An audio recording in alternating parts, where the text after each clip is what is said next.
عصيتك ربي فأمهلتني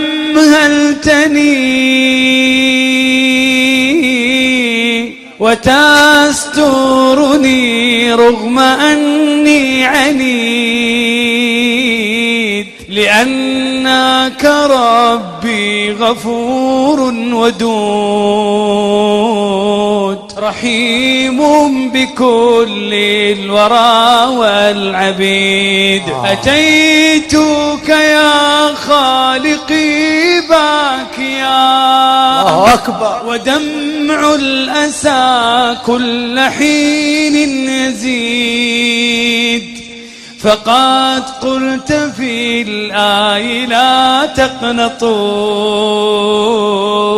وإن تعف عني فذا يوم عيد.